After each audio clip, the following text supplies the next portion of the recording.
ఆంధ్రప్రదేశ్ తొలి శాసనసభ సమావేశాలు అయితే ఒక రకంగా ముగిశాయని చెప్పాలి. శాసనసభ్యుల ప్రమాణ స్వీకారాలతో ఆ నేపథ్యంలో శాసన సభకు సంబంధించి సభాపతిగా అయ్యన్నపాత్రుడు ఎంపిక కానీ ఆ సందర్భంగా గౌరవ సభలో నేను మాట్లాడుతున్నానంటూ చంద్రబాబు నాయుడు గారు చేసిన ప్రసంగం ఒక్కసారిగా ఒక రకంగా గతంలో అదే సభని గౌరవ సభగా ప్రస్తావించారు. మళ్ళీ దాన్ని గౌరవ సభగా మార్చాను అంటూ గతాన్ని గుర్తు చేసి మాట్లాడడం ఒక రకంగా ఇందులో రాజకీయం ఎంతవరకు ఉంది, అలాగే ఒక హుందాతనంగా మేము సభను నడపబోతున్నాము అనే ఒక సందేశం కూడా ఇవ్వడం. ఇదే అంశం మీద చర్చించే ప్రయత్నం చేద్దాం. సార్, ముందుగా ఒకసారి ఆయన చంద్రబాబు నాయుడు గారు, ముఖ్యమంత్రి చంద్రబాబు నాయుడు గారు మాట్లాడిన మాట చాలా బాధపడిన మెంబర్స్ అందరం ఉన్నాం. నన్ను గురించి, నా కుటుంబాన్ని గురించి ఇష్టానుసారంగా మాట్లాడితే కనీసం యాక్షన్ తీసుకోవడానికి నాకు మైక్ ఇవ్వమని అడిగాను. మేము నిరసన తెలియజేసి ఎడతామని మైక్ అడిగితే మైక్ ఇవ్వలేదు. ఇవ్వకుండా మీరు చూస్తే మామూలు సంఘటన కాదు. ఆ రోజు నేను ఒక మాట చెప్పాను, ఇది గౌరవ సభ కాదు, మీరు నాకు మైక్ కూడా ఇవ్వడం లేదు. మైక్ ఇవ్వకపోయినా నేను స్టేట్మెంట్ ఇవ్వాలి కాబట్టి ఇచ్చేడతాను రికార్డు కోసం అని చెప్పి గట్టిగా లేచి ఇదే సీట్లో కూర్చొని ఆ రోజు నేను చెప్పింది అదే వర్డ్స్ మీకు రిపీట్ చేస్తున్నా. నేను స్టేట్మెంట్ ఇవ్వాలనుకున్నాం, మీరు మైక్ ఇవ్వకుండా చేశారు. అయినా నాకు బాధ లేదు. మళ్ళీ చెప్తున్నా, ముఖ్యమంత్రిగానే ఈ హౌస్కు వస్తాను తప్ప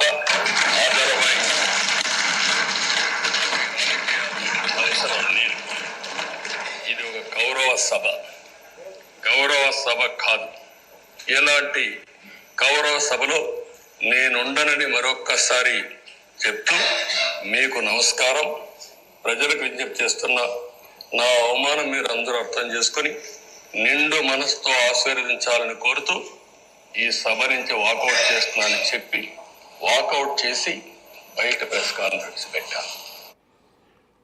మళ్ళీ ఇప్పుడు దీన్ని ప్రస్తావించడం ఒక రకంగా అప్పుడు ఈయనకి జరిగిన అవమానం. ఇంకా దీని తర్వాత మాట్లాడింది ఆయన సతీమణి గురించి, నా సతీమణి గురించి ఇలా మాట్లాడారు, అందుకే నేను శబ్దం చేయాల్సి వచ్చిందని క్లారిటీ ఇవ్వడం. ఇప్పుడు గుర్తు చేయడాన్ని ఒక రాజకీయంగా చూడాలా, లేదంటే అప్పుడు గౌరవ సభను నేను గౌరవ సభగా మార్చాను అని ఒక సందేశం ఏమన్నా ప్రజలకు ఇచ్చారా? అంటే ఆనాడు రాని అవకాశాన్ని వాళ్ళు వినియోగించుకున్నారు. అప్పుడు మైకులు ఇవ్వలేదు. అది వాస్తవంగా చెప్పాలంటే వైఎస్ఆర్ కాంగ్రెస్ పార్టీ సంబంధించిన ఒక తెలుగుదేశం పార్టీ సంబంధించిన ఒక శాసనసభ్యుడితో తీపించారు మైక్ ఇవ్వట్లేదని. ప్రాక్టికల్ గా ఆ రోజునే మనం మాట్లాడుకున్నాం దుర్మార్గమైన మాటలు. బుద్ధుంటే క్షమాపణ చెప్పించాలి. వీళ్ళు క్షమాపణ చెప్పించకపోగా పైగా ఎవరన్నారు ఏదన్నారు అని మాట్లాడడం అన్నది లాంగ్ టర్మ్ లో దెబ్బతింటారు వీళ్ళు.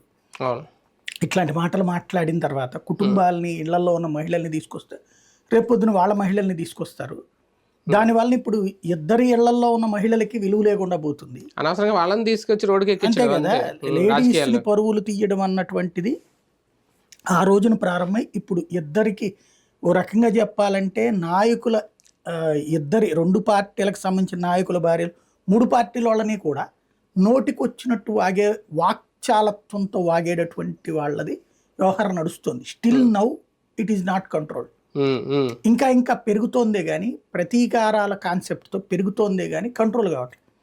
ఆంధ్రప్రదేశ్కి పట్టిన దరిద్రం ఏంటంటే నోటి దూలతో మాట్లాడేటటువంటి వెధవలని సమర్థించుకుంటూ లేదా వాళ్ళని నియంత్రించని పార్టీల మనస్తత్వం అన్నటువంటిది అత్యంత ప్రమాదకరం.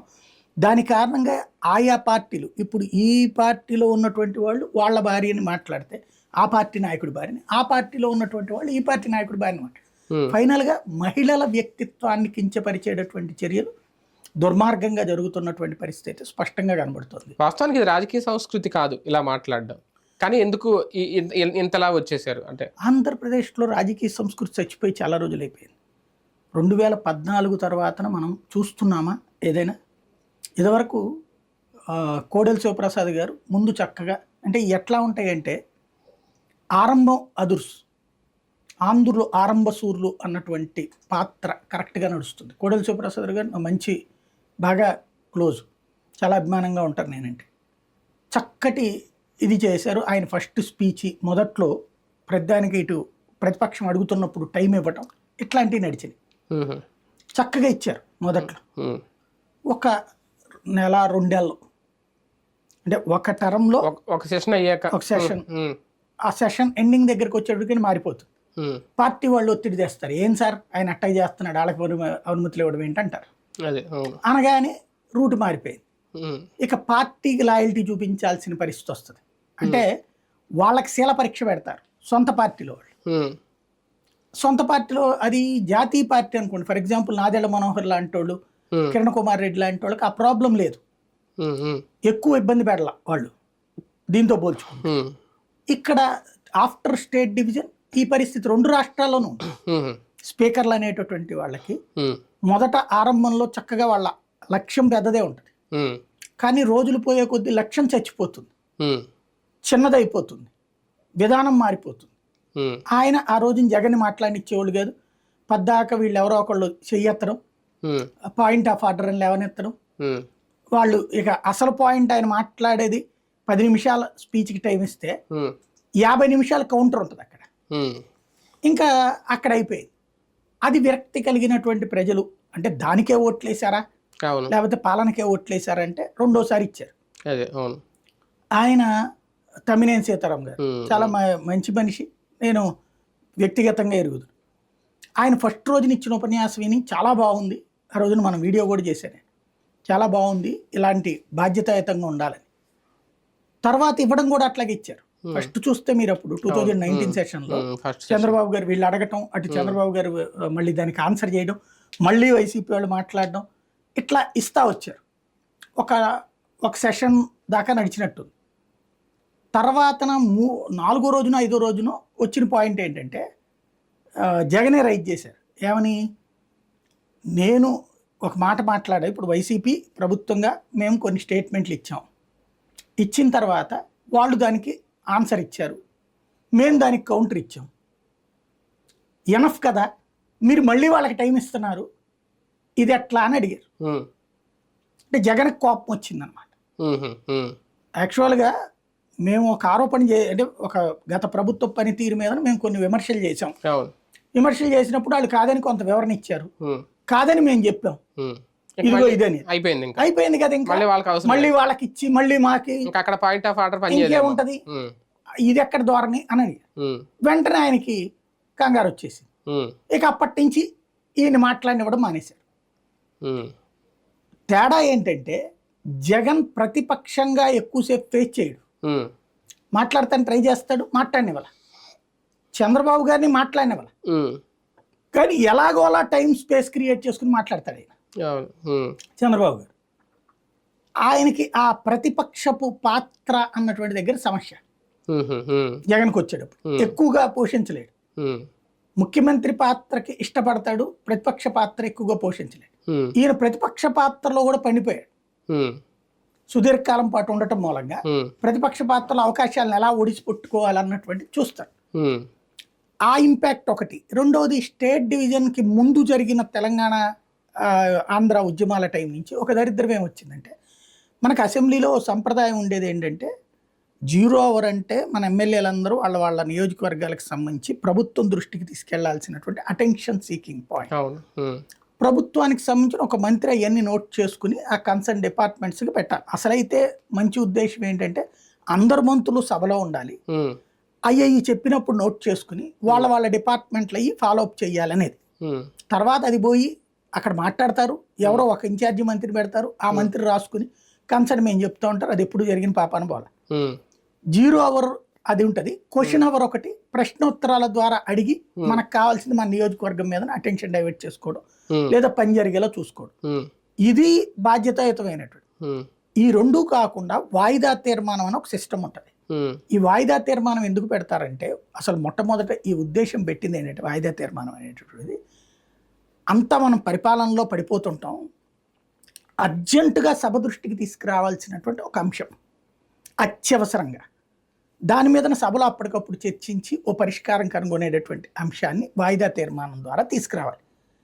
అది ఒకనాడు ఆ సంప్రదాయం తీసుకొచ్చింది ఏంటంటే, తుఫాన్లు వచ్చినప్పుడు, వరదలు వచ్చినప్పుడు, లేదా ఏ బస్సు యాక్సిడెంట్ జరిగిందో, ఏ రైలు యాక్సిడెంట్ జరిగిందో, అట్లాంటి అర్జెంట్ ఇన్ఫర్మేషన్ని సభలో చెప్పి దాని మీద చిన్నపాటి చర్చ చేసి ఓ పరిష్కారం కనుగొనడం. అంటే మనం ప్రజాస్వామ్యం అంటే సామూహికం అంటాం కదా, ఇండివిజువల్ అనం కదా, ఒక పార్టీ ప్రభుత్వం అనకూడదు, అది ప్రభుత్వంగా ఉండాలి అన్నటువంటి కాన్సెప్ట్ కొద్దీ అది పెట్టారు. ఉమ్, తర్వాత అది పోయి విభజన రాజకీయాలు అప్పుడు బిగినాయి. తెలంగాణ వాళ్ళని ఆంధ్ర వాళ్ళు మాట్లాడని లేదని, ఆంధ్ర వాళ్ళని తెలంగాణ వాళ్ళు మాట్లాడేది, ఇది ఒక రచ్చ బిగినాయి. ప్రతిదానికి వాయిదా తీర్మానం. ఉమ్, ఇప్పుడు అసలు వాయిదా తీర్మానం అనేటువంటిది ఒక వెరితనం అయిపోయింది. ఉమ్, ఈ వాయిదా తీర్మానం కోసం గొడవ జరుగుతుంది, ఉమ్, ఈ 0 అవర్ పోతుంది, క్వశ్చన్ అవర్ పోతుంది. ఉమ్, అంటే సభ్యులు కొన్ని హక్కులు పోతాయి, అవును. ఉమ్, నాశనం అయిపోతున్నాయి. ఉమ్, అట్లాంటి దాన్ని ఆయన సెటరేట్ చేస్తున్నాడు అనుకున్నాను నేను. ఉమ్, ఏది తమినేని ఉమ్, ఉమ్, చేస్తున్నాడు అనుకుంటే 4 రోజులు పోయాక ఆయన మారిపోయాడు. ఉమ్, బేసిక్గా ఒక విచిత్రమైన కాన్సెప్ట్ ఏంటంటే స్పీకర్ల ఇష్యూలో 3 స్పీకర్లు ఇప్పటికి, ఉమ్, కోడెల, ఉమ్, తమ్మినేని, ఉమ్, అయ్యన్న, ఉమ్, 3 తెలుగుదేశం వాళ్ళే. ఉమ్, అవును. 3 తెలుగుదేశం వాళ్ళే. ఉమ్, కానీ 3 కూడా డెమోక్రటికల్ కాన్సెప్ట్లో బాగానే మాట్లాడుతున్నారు. ఉమ్, ఇప్పుడు ఈయనది ఎట్లా ఉంటుందో చూడాలి. అదే. ఉమ్, బేసిక్గా ఉమ్, మంచిగా ఉండాలని కోరుకుందాం. ఒక రకంగా వీళ్ళిద్దరు ఉత్తరాంధ్ర ఇప్పుడు. ఆ, కోడలు అంటే ఇక్కడ ఆయన కానీ వీళ్ళిద్దరు ఉత్తరాంధ్ర. అట్లాగుంది. కాబట్టి ఇక్కడ ఏంటంటే ఇవన్నీ కూడా ఒకటి, బాబు గారిని ఆ రోజున అవమానించినప్పుడు వాస్తవంగా నా దృష్టిలో అయితే పెద్ద మనిషిగా దాని మీద క్షమాపణ చెప్పించి ఉండాలి స్పీకర్గా. నువ్వు చేస్తున్న తప్పు అంబటి రాంబాబు వెనక నుంచి కామెంట్ చేసింది ఎవరు? ఉమ్, దారంపూడి. ఉమ్, ఉమ్, మీరు క్షమాపణ చెప్పండి సభలో, ఎమ్మెల్యే. లేదా రేపు చెప్పు. 2వ రోజుకి ఆ రాత్రికి ఇష్యూ అంతా నడిచింది, చంద్రబాబు గారు కాట తడిబెట్టడం ఇదంతా. ఉమ్, 2వ రోజు అన్న సభలో క్షమాపణ చెప్పించాలి కదా. ఉమ్, ఏమైనా జరిగిందా? ఉమ్, లేదు. ఉమ్, కుసంస్కారం అనే పాయింట్ అక్కడ ఫిక్స్ అయిపోయింది. ఉమ్, యథా రాజా తథా ప్రజ అంటారు. నువ్వు ఎప్పుడైతే అట్లుంటావో నీ కార్యకర్త ఇంకెక్కడ ఆగుతాడు? అవును. ఉమ్. అవతల వాళ్ళ ఆడవాళ్ళ జోలికి వెళ్ళాడు. ఒక ముఖ్యమంత్రి నోట ఒక విజయ గర్వంతో కూడిన స్పీచ్ చూసామా ఈరోజు? అంటే సభలో నెరవేర్చుకోవడం ఒకటి, అప్పుడు జరిగిన దాన్ని గుర్తు చేయడం ఒకటి బాబు గారు. లేదు, అందులో నాకు ఇవాళ ఆయన స్పీచ్లో గర్వం ఏం కనిపించలా. ఉమ్, బాధ్యతగా మాట్లాడారు ఒక రకంగా. అవునా? అంటే సభ ఇలా ఉండాలని కోరుకున్నాను నేను ఉమ్. అన్నటువంటి బాధ్యతాయుతంగా. అంటే సభలో నెరవేర్చుకున్నాడు ఆటోమేటిక్ గా ఒక విజయ గర్వం అనేది ఒక వీరుల్లో కనిపిస్తుంది. అది కనిపించింది కాకుండా దాన్ని బాధ్యతగా మాట్లాడారు. ఉమ్, సభలు ఇట్లా ఉండాలి, ఉమ్, సభలో పద్ధతిగా ఉండాలి, ఉమ్, అందరికి అవకాశం ఇవ్వాలి, ప్రతిపక్షానికి కూడా అవకాశం ఇవ్వాలి అని మాట్లాడటం.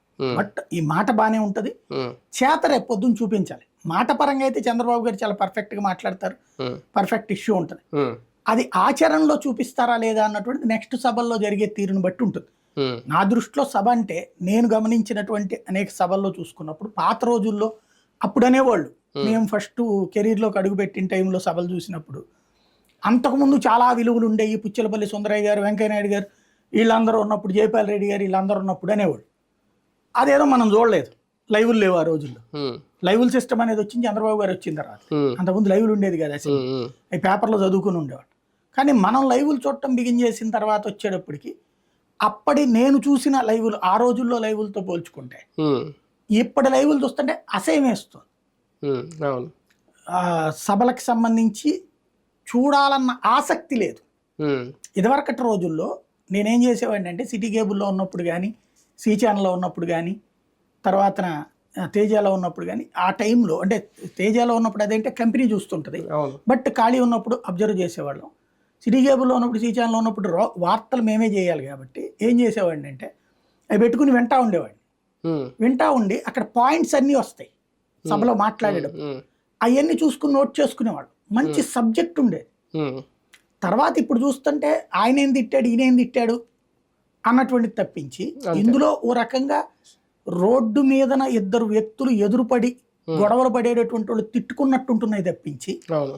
నిర్మాణాత్మకమైనటువంటి, విశ్లేషణాత్మకమైనటువంటి, బాధ్యతాయుతమైనటువంటి చర్చలు లోపించి చాలా రోజులైంది. ఉమ్, అది దాదాపుగా నాకు కనిపించింది అయితే ఆఫ్టర్ 2009 కనబడుతోంది. రాజశేఖర రెడ్డి మరణం తర్వాత తెలంగాణ ఉద్యమం పీక్ స్టేజ్కి వెళ్ళినప్పటి నుంచి ఉమ్, అరుపులు, కేకలు, గొడవలు, తిట్లు, శాపనార్థాలు 2 సభల్లో కూడా. ఉమ్, ఇంతే తప్పించి ఎక్కడ కన్స్ట్రక్ట్గా మనం సభ విందామురా అనేటటువంటి ఆలోచన రానిలా. ఉమ్, ఇంకొకటి వన్ సైడెడ్ ఇదే నడిచింది. ఉమ్, ఇప్పుడు ఏమన్నా నడుస్తుందేమో ఉమ్.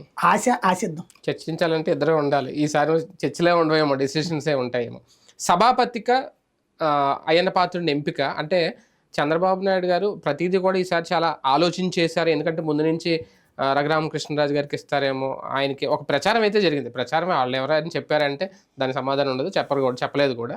కానీ ఆలోచించే ఎంపిక జరిగిందా ఈయన ఎంపిక చేయడం అనేది? రాజుగారిని కావాలనే పక్కన పెట్టారా?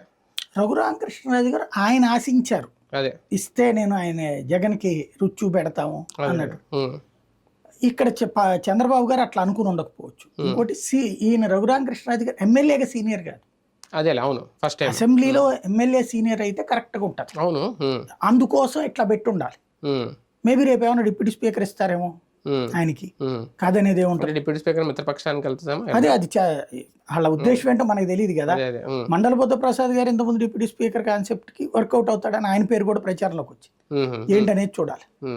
రైట్, చూద్దాం. మొత్తానికి ఈసారి సెషన్స్ ఎలా ఉండబోతున్నాయి? ఫస్ట్ ప్రమాణ స్వీకారాలు, సభాపతి ఎంపిక అయితే అయిపోయింది. డిప్యూటీ స్పీకర్ విషయంలో ఇంకా పెండింగ్ లోనే ఉంది, ఎవరికి ఇస్తారు ఏంటి. తర్వాత నిజంగా ఆయన చెప్పినట్టు స్పీకర్గా ఆయన తక్కువగా మాట్లాడి సభ్యులకు ఎక్కువ అవకాశం ఇస్తానన్నారు. ఉన్న సభ్యులందరూ వాళ్లే కాబట్టి వాళ్ళకి అవకాశం ఉంటుందో, ప్రతిపక్షానికి కూడా అవకాశం ఉంటుంది.